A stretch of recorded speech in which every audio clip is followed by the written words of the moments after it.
Merhabalar, Kilit ve Anahtar'ın ilk bölümüne hoş geldiniz.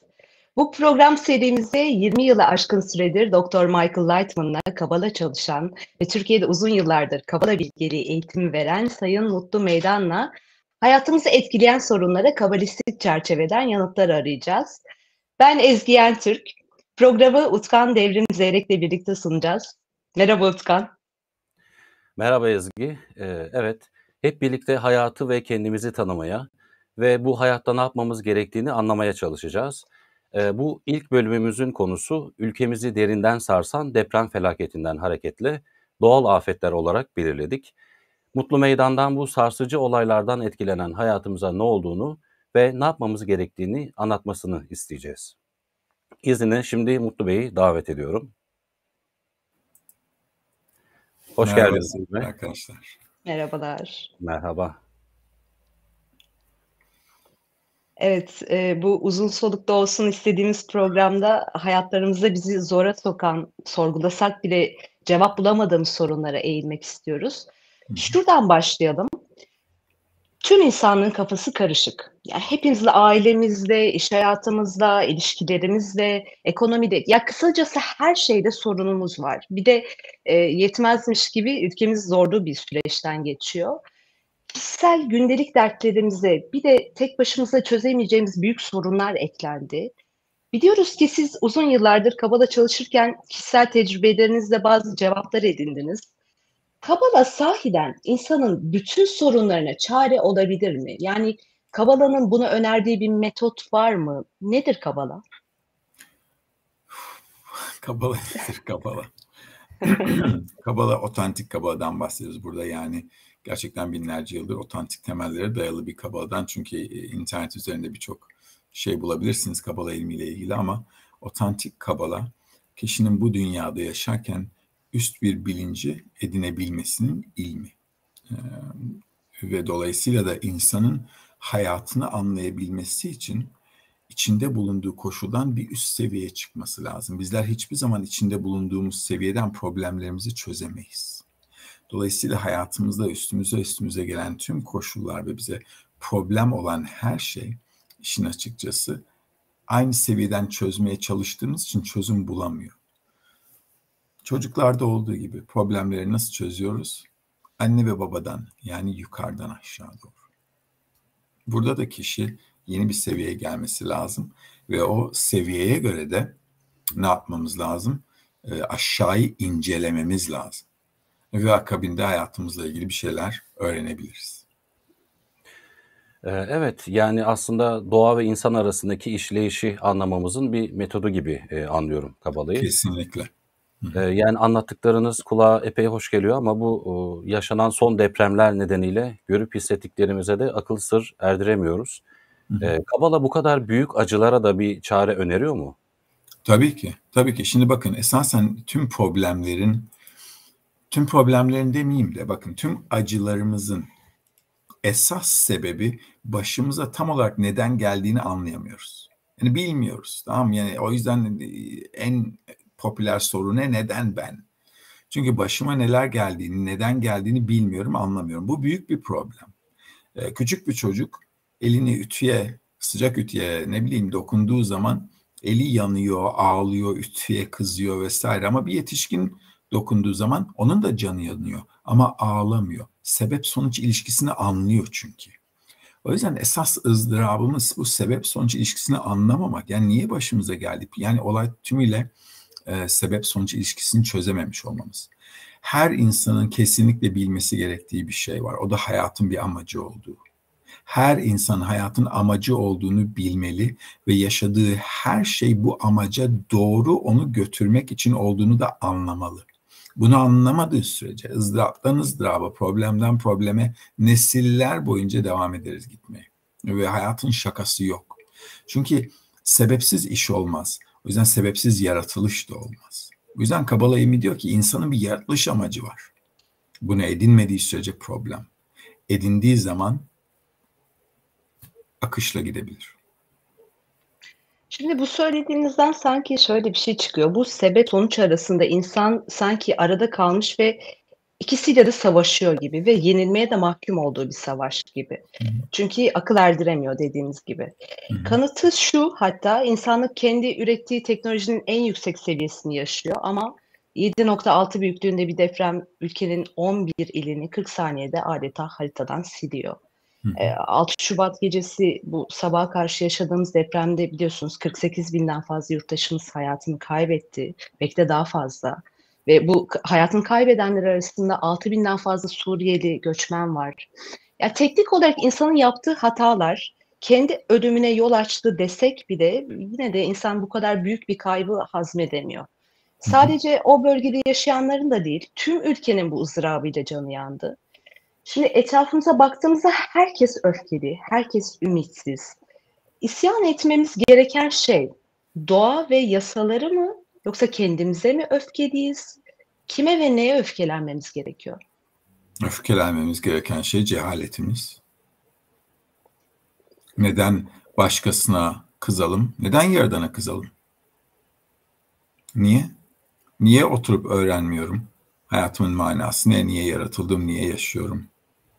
Neden hepimiz deprem fayında, tüm ülke deprem fayında? Neden deprem fayında oturduğumuzu biliyoruz da ona göre, standartlara göre yapmıyoruz binaları? Niye hayata kızıyoruz? Adam her zaman kendisine kızmak zorunda. Sadece bir aptal başkalarına sinirlenebilir. Çünkü bu bir aptallık. Erdemli olacak olan şeyi önceden görene denir. Neden erdemli olmuyoruz? Kızacak kimse yok. Bu tümüyle bizim suçumuz. Kimsenin değil başka. Allah'a da atamayız onu. Kadercilik, Yaradan'ın gözünde kadercilik falan yok. Yaradan'ın gözünde yaşanacak bir süreç var. O süreci nasıl yaşadığın sana bağlı. Ya tokatlarla ya da aklını kullanacaksın. Güzel güzel. Hayat yaşamanın iki yolu var. İnatçı bir çocuk olursun, bir aptal gibi. Tokatları yiye yiye yaşarsın. Acılar, ızdıraplar. Öteki taraftan tecrübeden öğrenirsin. Tecrübeden öğrenerek insanoğlu akıl inşa ediyor. İnsanın zaman ölçme, aklını geleceğe yönelik değerlendirebilip kendisine yön verebileceği bir yeteneği var hayvanlarda olmayan. Niye kullanmıyor? Ve kullanmadığı zaman problemler olunca niye ağlıyor? Niye kendine ağlamıyor? Önce kendi halimize ağlamayı öğrenmeliyiz gülmek yerine. Peki siz ne hissettiniz depremi haber aldığınızda? Yani bir kabalist bu denli büyük dünyevi bir zorlukla karşı karşıya kaldığında öfkelenir mi ya da ne hisseder? Öfkelenecek bir şey yok. Hepimizin, belki sizler de gençsiniz, belki vardır, belki yoktur ama çocuklarımız var. Ve çocuklar büyütürken biliyoruz ki bazen inatçı oluyorlar. Ve onları sevmemize rağmen onlara bazen tokat atmak zorundayız. Kaçınılmaz. Bazen ona inatçılığını kırmak zorundasınız. Çünkü çocuk da sonuç itibariyle vahşi bir hayvan. Bıraksanız her istediğini yapacak olursa yakar yıkar ortalığı. Ve adam da aynı şekilde. O yüzden hayatın adama şekil şemal vermesi lazım. Tıpkı çocuklara bizim de belli bir çerçeve, belli bir düzen verdiğimiz gibi.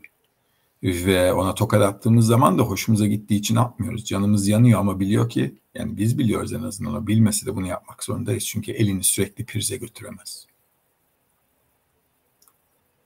O yüzden o eline vurmak zorundasın. Ve canını yakmak zorundasın ki sürekli parmağını o prize sokmayı artık bıraksın. Ve insanoğlunun durumu da böyle. O yüzden sevgiyle tokatlıyoruz çocukları. Yaradan da öyle, ya da doğa da öyle, hayat da öyle, sevgiyle. Bu şekilde var olamazsın. Bu şekilde yaşayamazsın. Bu şekilde hayatın bir anlamı yok. Bize hayatımızda olan şeyler neye getirdi? Bize insanlar ne diyor? Her şeyi kaybettim. Hiçmiş. Hiçbir şeyin bir değeri yokmuş. Gazetelerde okuyoruz şimdi. Ne yapıyor hayat? Tokatla adama hayatı sorgulatıyor. Niye oturup çalışmıyoruz? Niye? Her gün 1 saat ayırsak, hadi yarım saat ayır. Her gün hayatın manasına öyle ki yarım saat ayır. Niye öğrenmiyoruz? Niye yaşıyoruz? Neden varız? Bunları sorgulamayan adam, bunları bilmeyen kişi problem yaşamak zorunda. Hayat adamı büyütmek zorunda. Bundan kaçış yok. Bir çocuk diyemez ki ben şimdi 5 yaşındayım, 6 yaşındayım, bu yaşımı çok sevdim ve böyle kalacağım. Aptallık. O yüzden bir kabalist hayatta olan her şeye yaratılışın amacına göre değerlendirir. Hiçbir zaman olumlu olumsuz değil. Çünkü her şey olumlu. Her şey olumlu. Olumlu ve olumsuz olay adamın bakış açısına bağlı. Olayı nasıl yaşadığına bağlı. Her olayı kendime olumsuz koşuldan olumlu bir duruma getirebilirim. Nasıl getirebilirim? Hayatı öğrenerek, hayatın benden ne istediğini öğrenerek. Şimdi hayatın bizden ne istediğini öğrenmek için tabii ki somut hayata bakıyoruz ve elimizdeki verileri şöyle bir genel olarak topladığımızda da buna benzer geçmişte de çok şiddetli depremleri yaşanmış olduğunu görüyoruz. Örneğin 2004 yılında Endonezya'da 9.1 şiddetinde bir deprem oldu. 230.000 kişi hayatını kaybetti. Hatta deprem o kadar şiddetliydi ki gezegenin 1 santim ileri kaydığı iddia ediliyor. Anadolu coğrafyası da çok önemli bir fay hattı üzerinde. Hatta 3 tane. Evet, evet ve İngiliz Yardım Kuruluşu Oxfam'ın 2010 raporuna göre dünyada doğal afetlerin sayısı son 20 yılda 4 kat artmış. 2022 haberlerine göre Antarktika'da 4 ayda 85.000 deprem yaşandığı söyleniyor. Son 4 senede 8 büyük kasırga, hortum felaketi. Şimdi bu anlattıklarınızın çerçevesinde hem ülkemize hem dünyamıza baktığımızda bu doğal afetlerin yıkıcı gücünün giderek artmakta olduğunu söylüyor. Biraz önce giriş yaptınız ama biraz daha açmanızı rica ediyoruz. Buna doğanın kanunları evet bize bir uyarı sistemi olarak bakıyoruz ve burada bir yanıt görmemiz gerekiyor. Peki ben bu ilişkiyi kuramayan ve kendi gündelik dertleri olan sıradan bir insan olarak nasıl yaklaşmam gerekiyor?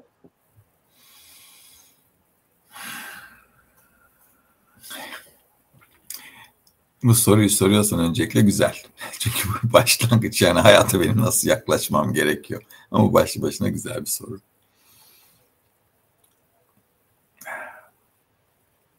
Kişi ancak bak, insanoğlunun gelişimi insanın çaresiz kaldığı noktada döner.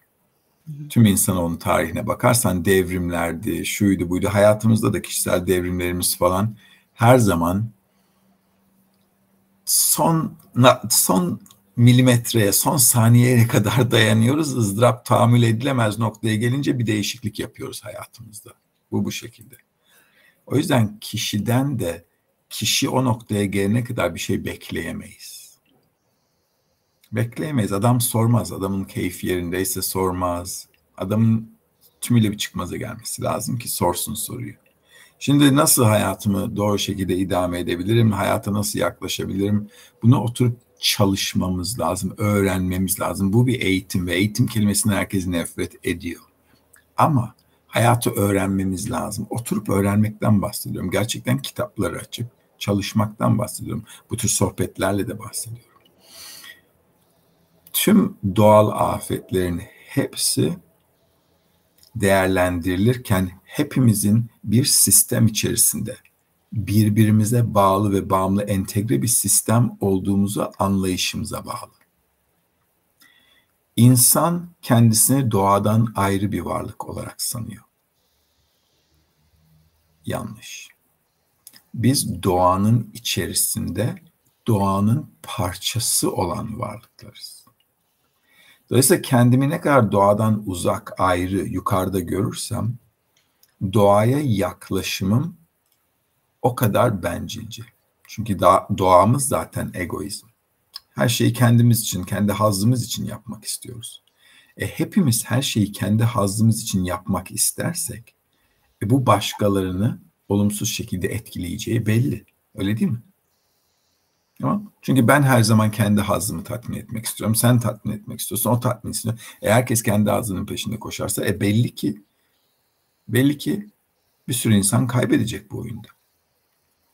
Şimdi eğer bir doğa içerisinde yaşıyorsak ve hepimiz bir sistemin parçasıysak, o zaman insan kendisini doğanın üzerinde değil ama doğanın bir parçası olarak görmeye başlamalı. Cansız seviye, bitkisel seviye, hayvan seviye, insan seviye. Bu bir piramit ve insan tepesinde. Dolayısıyla iyi ya da kötü olacak olan her şeyi piramidin tepesi tayin ediyor. Biz hepimiz bir sistemde beraber entegre olduğumuz için olay sadece fiziki olaylar değil. Düşüncelerimiz, arzularımız bile her şeyi etkiliyor. Niye? Çünkü biz düşünce ve arzularımıza göre hareket ediyoruz. Bir şeyi arzuluyoruz. Arzumuzu elde etmek için ne yapmamız lazım diye düşünüyoruz. Sonra eylem yapıyoruz. Bu eylemler egoistçe olunca tüm sistemi etkiliyor. Şimdi doğal afetlerin insanın yaklaşımına bağlı olduğunu sokaktaki adama anlatmamız mümkün değil. Adam öyle bir noktada değil zaten. Öyle bir, yani bunu anlayıp da içine oturtacak bir noktada değil. O yüzden kişi öncelikle kendi doğasının ne olduğunu öğrenmeli ve genel doğanın kanunlarıyla nerede çelişki ve çatışma içinde olduğunu da öğrenmeli ki çatışma ve çelişki içinde olduğu yerlere müdahale edebilsin. Buralara ayar çekebilsin. Bu ayarları çeker ise o zaman dengeye gelir. Doğanın kanunu denge. Adam doğanın dengesiz tek varlığı. O yüzden hayvanların psikolojik problemleri yok. Adamın var. O yüzden insanın nasıl doğru bir şekilde hayata yaklaşımını çalışıp öğrenmesi lazım. Ve neden herkes çalışmalı? Çünkü hepimiz farklıyız. Olay sadece ben değil, sen değil. Hepimizin yüzü nasıl farklıysa, hepimizin arzusu, düşüncesi, yaklaşımı farklı. Ve herkes eğer doğanın parçasıysa, herkes kendi farklılığına göre o yap boz içerisinde doğru bir şekilde yer almalı. Bunu yapamadığı sürece hayatı iyi gitmez. Gidemez, mümkün değil. Peki hep bir denge içerisinde olmamız gerektiğinden bahsettiniz. Şimdi bu deprem felaketiyle ortaya çıktı ki deprem bölgesine yardımlar gitti ama birçok eksiklik de görüldü. Yani geç kalındığı için hayatını kaybeden kişiler, yalan haberler, yağma olayları, yani işin maddi zararını bir tarafa bıraktığımızda aslında insanların psikolojik olarak da epey travma geçirdiği ortada. Peki neden bu kadar sistemsiz bir şekilde yaşıyoruz? Yani teknolojiyi ve olanaklarımızı neden kullanamıyoruz? Elimizdeki gelişim araçlarını neden insanlığın faydasına kullanamıyoruz? Çünkü egoizmimiz buna izin vermez. Vermiyor. Bak ben 1-2 yıl önce bir şey demiştim derslerde. Dedim ki halka kırıntı bile bırakmak istemezler. Kırıntılar ya. İnsanın egosu o kadar büyük ki başkasına hiçbir şey bırakmak istemez. O yüzden çıkmaz sokak. ızdırap o yüzden dibe vurmak zorunda ki insanoğlu yeter demesi lazım. Yani tahammül edemediği bir noktaya gelmesi lazım. Tahammül edemediği bir noktaya gelmeden önce öğrenmeye çalışıp öğrenir, bir şeyler yaparsa ne ala. Süper. Harika olur. O yüzden sizlerle de programları yapıyoruz. Değil mi? Çünkü insanın ana problemi. Neden ızdırap çekiyorum? Neden mutsuzum ben? İşte bu ilim buna cevap veriyor. Niye mutsuzsun ve nasıl mutlu olabilirsin? Esas mutluluk, kaybolmayan bir mutluluk.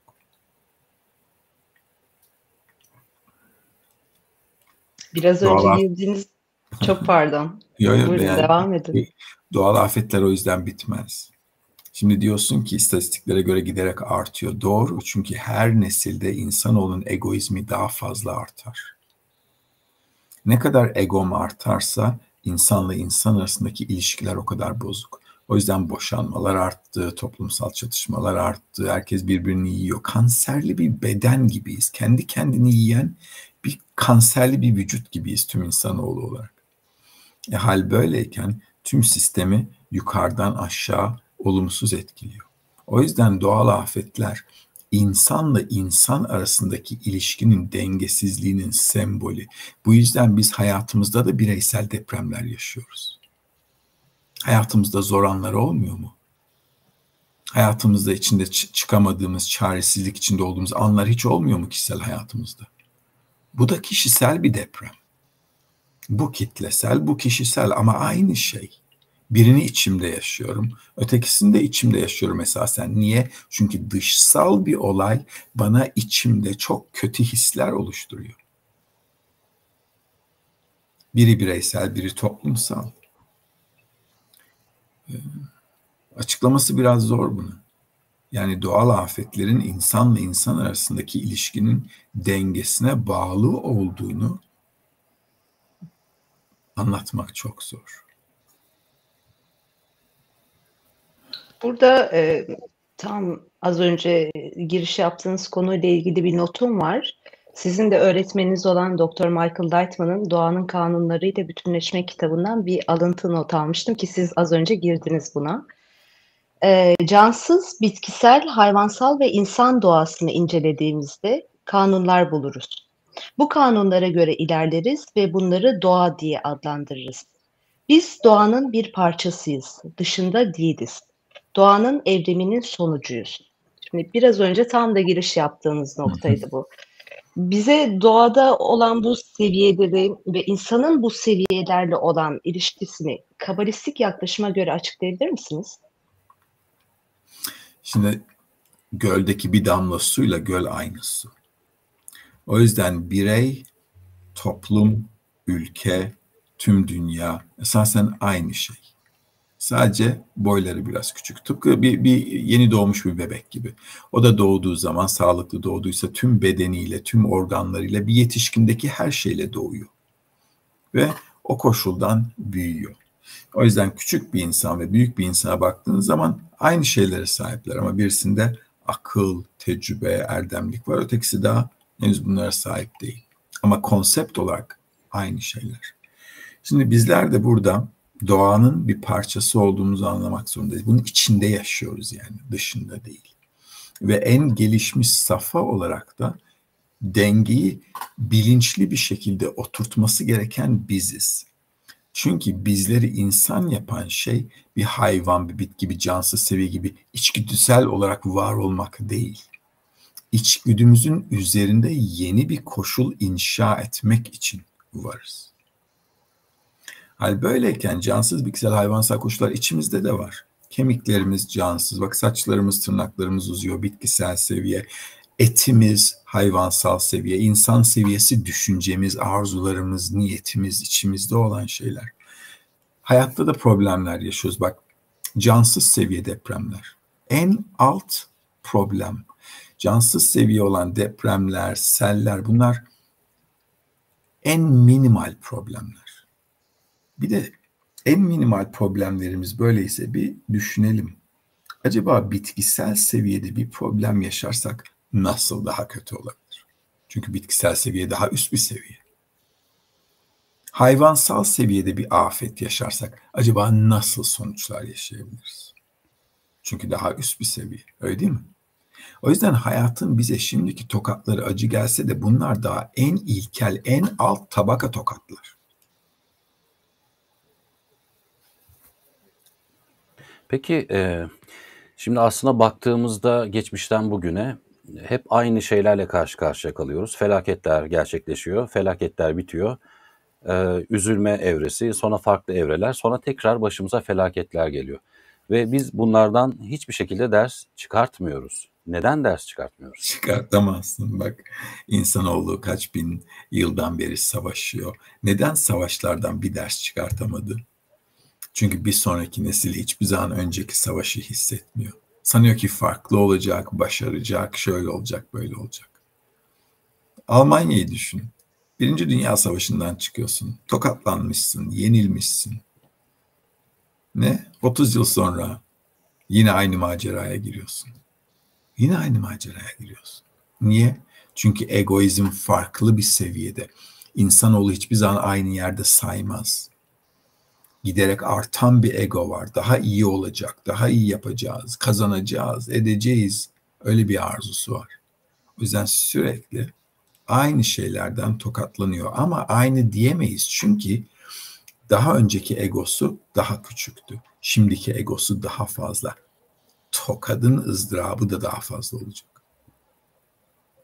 O şekilde. Neden? Biraz önce bahsettiğim prensibe göre. İnsan ne zaman hareket eder? ızdıraba dayanamadığı noktaya gelince. Hayat bizi süreç içerisinde büyütüyor. İnsanın büyümesi o yüzden en yavaş. Bak bir kediye 3-4 ayda o kendi başının çaresine bakıyor. İnsana bak. 30 yıl büyütüyorsun hala problem. Anladın mı? Evden gidecek, ayaklarının üzerinde duracak, hayatını kuracak vesaire. Görüyor musun ne kadar yıl sürüyor?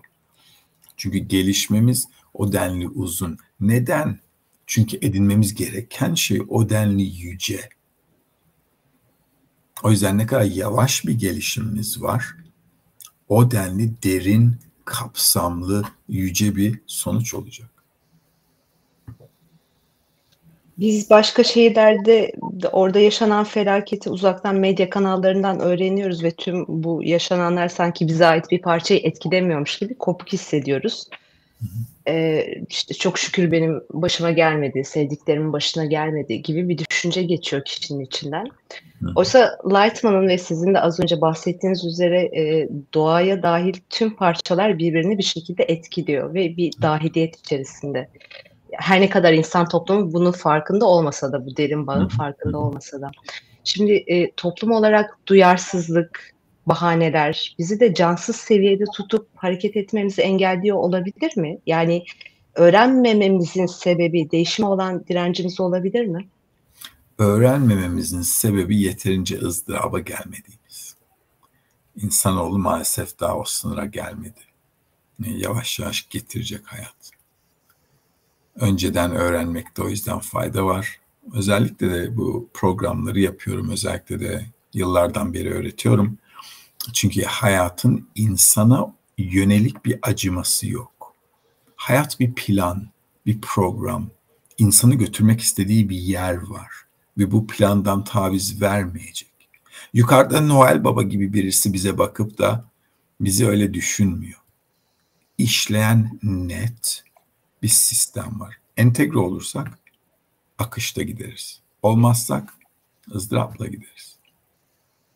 Ama insanoğlunun hareket etmesi ızdırap gerektiriyor. Bir kabalist olarak ne yapabiliriz diye sormuştum biraz önce. Ne yapabiliriz? Yani ki hayata doğru bir şekilde gelelim. Elimizden geldiğince anlatmamız lazım. Halkımızı ızdıraba bırakamayız. Bu kabalistik açıdan da uygun değil. Çünkü doğanın bir sevgi niteliği var. Ve sevgi insanlara bakmayı gerektiriyor. Çünkü sevginin eylemi başkasını düşünmek, başkasına bakmak, onun iyiliğini aramak, ona bir şekilde yardımcı olmak. Nasıl yardımcı olabiliriz? Sadece hayatı anlatarak. Ona bir şeyler vererek de yardımcı olamazsın. Tüm dünyayı versen ertesi güne harcar bitirir.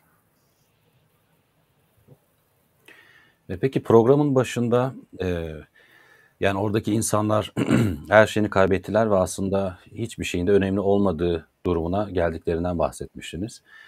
Peki şimdi bu depremden milyonlarca insan etkilendi. Bu insanlar ıstıraplara karşı nasıl yaklaşmalı? Yani bu süreci nasıl geçirebilirler? Bahsettiğiniz gibi bizler ızdırapla öğrenmek zorundayız ama aradaki o dengeyi, nüansı nasıl kurmalıyız? Nasıl ders almalıyız? Şimdi öncelikle en önemli şey tabii ki dünyevi hayat olarak önümüze bakmamız lazım. Yani çünkü ekmek olmadan var olamayız. O yüzden oradaki vatandaşlarımızın durumu son derece korkunç ama tüm bu korkunçluklarına rağmen ve kendilerini çok kötü hissetmelerine rağmen o kötü hissiyatın içerisinde kalmamaya çok özen göstermeleri lazım. Bu çok önemli. Çünkü kişinin sürekli kendi hüznünde, kısmetsizliğinde, kötü kaderinde boğulması kadar kötü bir şey yok. Oradan bir daha çıkaramayız onu. Böyle bataklık gibi. O yüzden herkes için en önemli şey bir an önce önümüze bakmak. Ama buradan dersler çıkararak önümüze bakmamız lazım. Şimdi biz bu dersleri yıllar önce, 20 yıl öncesinden çıkarmamız gerekiyordu. Çünkü o İstanbul depremi oldu biliyorsunuz Gebze'de. Gebze değil mi? Gölcük müydü? Gebze miydi? 99 muydu? Öyle bir şeydi. 99. Evet. Ben de İstanbul'daydım o zaman. Ve korkunç bir şeydi. Şimdi biz bunlardan ders çıkarmak durumundaydık. Yani hayat bize önceden mesajı veriyor bakın. Tamam. Hayat bize önceden mesajı veriyor. Böyle durumlar var, olacak vesaire. Bunlardan ders almamız lazım. Şimdi adamın hayatı bugün kötü. 2 gün sonra diyelim ki onu villaya koyduk. Güzel bir hayat verdik. Dünü unutur. Yani dün çektiği acıyı unutur. Çivi çiviyi söker çünkü. Ama atasözümüzde. O yüzden hayatın soluk aldıracağını insana düşünmüyor. Biraz önce Ezgi'nin de dediği gibi istatistiklere göre giderek artan bir doğal afetler var. Artacağından da bahsetmiştik birkaç yıl önce derslerde biliyorsunuzdur. Ve dedim 2023-2022'den daha kötü olacak. Daha kötü olmak zorunda. Hayata bakacak olursak, insanoğlunun durumuna bakacak olursak daha kötü olmak zorunda. Çünkü sürekli parmağını prize sokmaya çalışan bir çocuk var.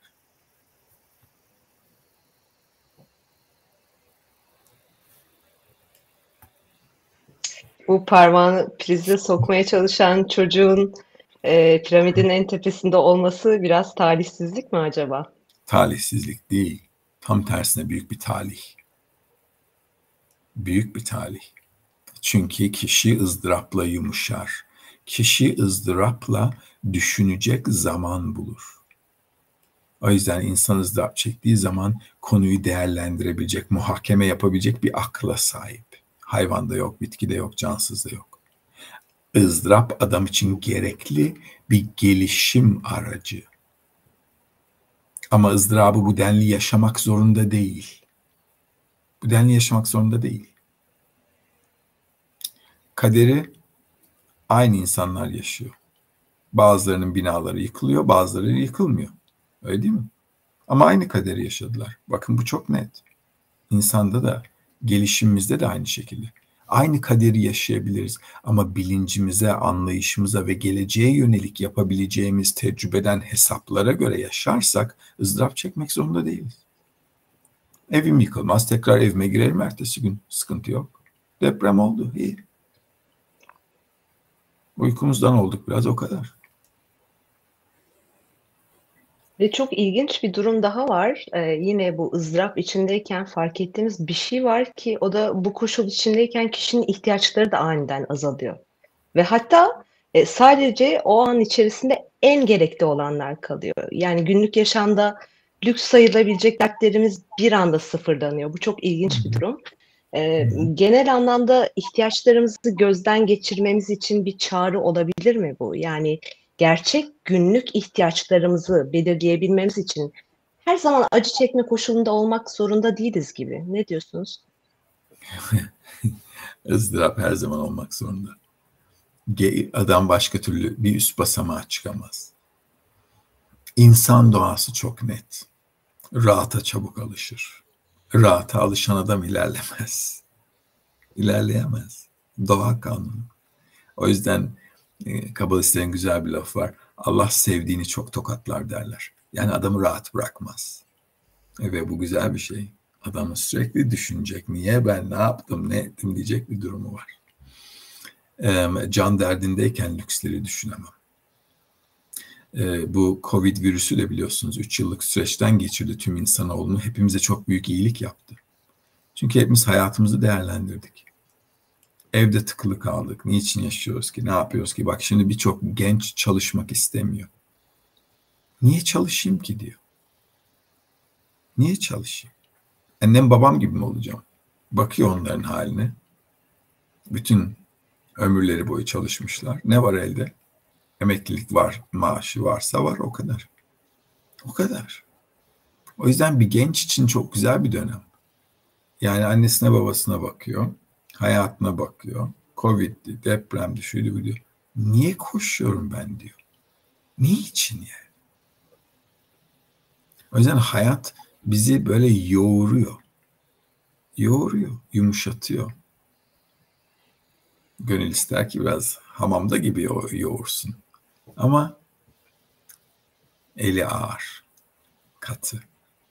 Başka şekilde yoğuramaz. Bir de bu felaket olduğu anda ortaya çıkan birkaç ruh hali vardı aslında. İlk yardıma koşanlar yurt dışından ekipler, yani sınır komşularımız, ama aynı zamanda politik ya da siyasi anlamda da belli başlı sıkıntılar olan ülkeler oldu. Onun dışında depreme maruz kalmayan kişilerde de işte yemek yemeye utanıyorum ya da sıcak yerde durmak istemiyorum gibi hisler oluştu. Peki bu hislerin kökü neydi?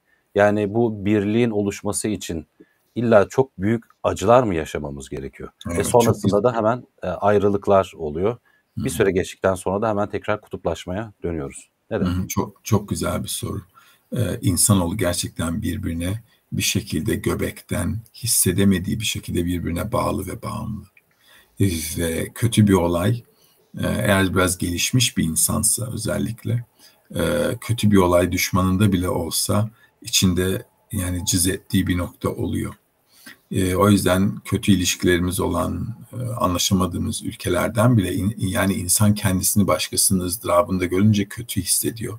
Yardımımıza koşmaları iyi çünkü bir derdi birisiyle paylaşmak ızdırabı yarılar derler. O yüzden toplum olarak da bu şekilde hissetmemiz çok birbirimize ne kadar bağlı ve bağımlı olduğumuzun bir işareti. Bu hissiyatlardan geçiyor olmak. Bu hissiyatları çok iyi değerlendirmek lazım. Yani nasıl olur da benimle alakası olmayan bir adamın yaşadığı şey benim içimde bir mutsuzluk, bir ne bileyim bir tedirginlik ya da huzursuzluk yaratabilir. Ya da onun o halinden ben de bir şekilde sanki onun yaşadığı gibi mutsuz olabiliyorum. Bunlar çok önemli hisler. Bunlar da herkeste olmaz işin açıkçası. Böyle bir gelişmiş bir grup insanda olur bunlar. Ki başkasına olan yaklaşımında bir hissiyat var. O yüzden bu bizle ne kadar çok birbirimize bağlı ve bağımlı olduğumuzu da gösteriyor. O yüzden komşuyla aramız kötü olsa bile bizim halimize bakıp diyor ki bunlara yardım etmek zorundayız. Ama onlar düşmanlar, evet, ama bunlara yardım etmek zorundayız. Ve bu çok güzel bir hissiyat. Elbette bu yaralar sarıldıktan sonra her şey unutuluyor. Biraz önce dediğim gibi yani depremde evi yıkılmış adamı al koy villaya, dünü unutur. Dünü unutur. O yüzden bunlar da zaman geçtikçe maalesef unutuluyor. Ondan sonra insanoğlu yine savaşa gidiyor. Bak, savaş da insanla insan arasında bir nevi bağ. Tersten bir bağ. Zıt bir bağ. Kötü bir bağ ama bağ. Çünkü nedenini söyleyeyim sana bak. Tüm sistem birbiriyle sebep sonuç ilişkisiyle birbirine bağlı. O yüzden bir insanla ilişkim kötü olması hiç olmamasından iyi. Çünkü sistemde öteki türlü ölü gibisin. Kopuk gibisin. Yani ölüsün, yaşamıyorsun. O yüzden ilişkim ya iyi olabilir ya kötü olabilir ama hiç olmaması en kötüsü. Hiç olmaması en kötüsü. Bu nedenden dolayı hayat da bizleri ne yapıyor? Savaşmaya itiyor, çatışmaya itiyor, kavgalara itiyor. Çünkü birbirimizden tümüyle kopuk olmak en büyük problem. Dikkat ederseniz son zamanlarda yalnızlık hastalığı var. İnsanlar yalnız olduğu için ölüyor. Aynen bu noktaya değinmek istiyorum. Yani kavga ettiğim bir eşle olmak yalnız olmaktan iyidir. Yalnız olmaktan iyi. Akla ve hafsaya ters biliyorum. Tamam? Çünkü adam diyor ki kafam rahat. Yok. Yalnızlık en büyük hastalık, adamı öldüren en büyük şeylerden biri. Peki birlikten bahsettiniz biraz önce. Bu büyük felaketler yaşandığında ortaya çıkan ilk duygu. Peki bu birliği yaşam tarzı haline getirebilir miyiz? Yani bu çok ütopik bir şey mi? Peki Keşke. bunu nasıl yapabiliriz? Eğitim. Eğitim Utkan. Bu çocukluktan hepimize verilmeli. Yetişkinlere de süreklilik arz eden bir eğitimde olmamız lazım. Halkımızın aynı topraklarda yaşadığı, birimizin iyiliği ötekisinin iyiliği, birimizin kötülüğü ötekisinin kötülüğüne eşit olduğunu anlamamız lazım.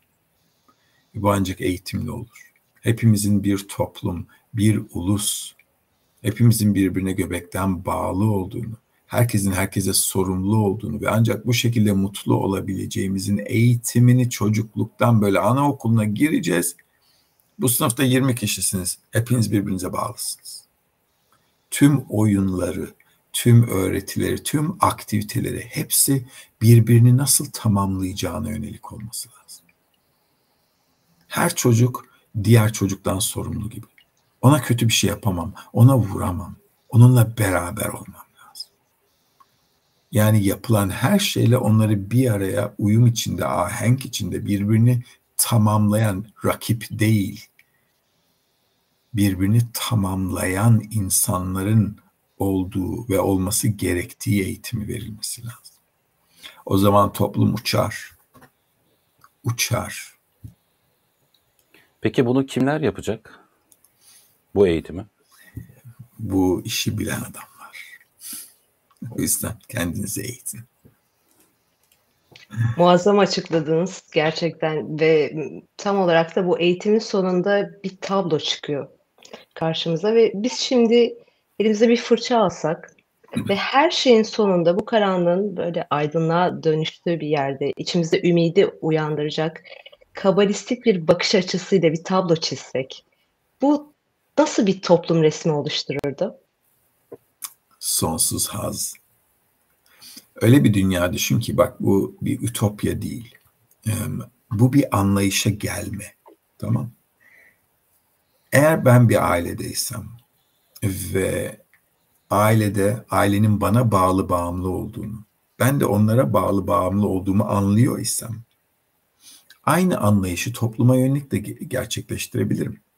Çünkü ailede sorumluluklarım var ve bu vecibeleri ailem için yerine getirmem lazım ve ailemi sevdiğim için. Onlara bakıyorum çünkü onları seviyorum. Onların da bana vecibeleri var ve böylelikle birbirimizi tamamlıyoruz. Her iş bende değil, her iş eşimde değil, her iş çocuklarda değil. Ama hepimiz aileyi bir şekilde tamamlayacak böyle bir hareket, bir ahenk içindeyiz. Şimdi tüm ulusun böyle olduğunu düşün. Diyelim ki ben sana usta olarak geliyorum, fayanslarını yapacağım.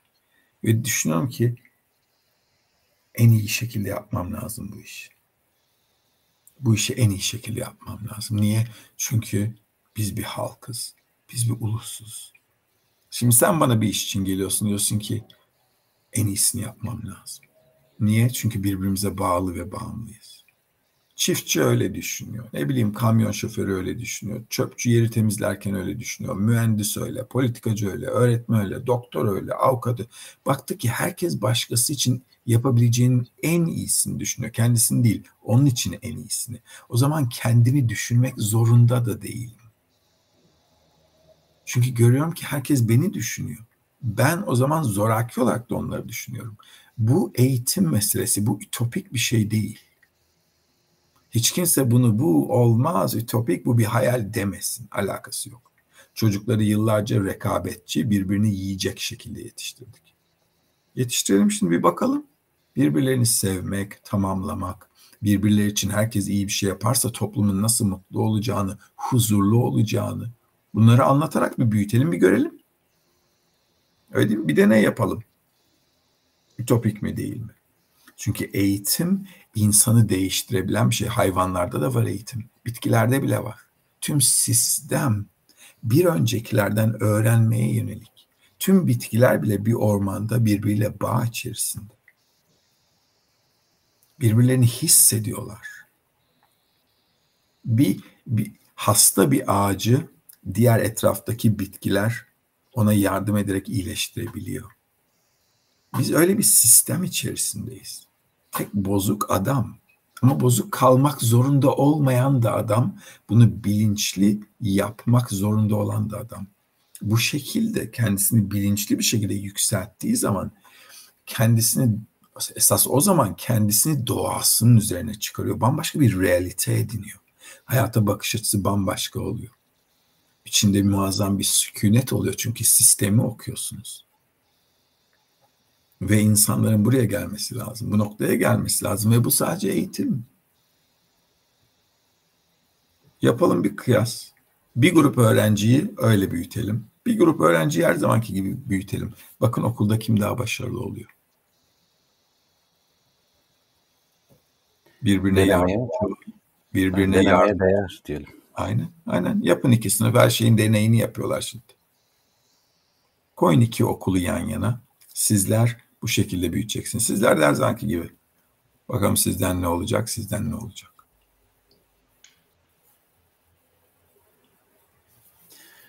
Evet, çok teşekkür ederiz.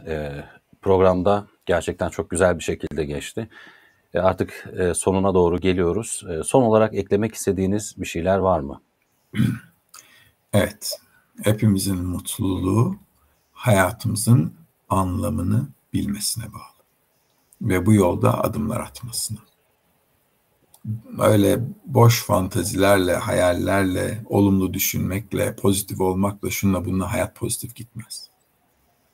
O yüzden kişinin gerçekçi bir yaklaşımı olması lazım hayata. Evet, teşekkürler. Haftaya yine görüşmek üzere diyelim. Hoşça kalın. İyi akşamlar. Çok teşekkürler. İyi akşamlar. İyi akşamlar.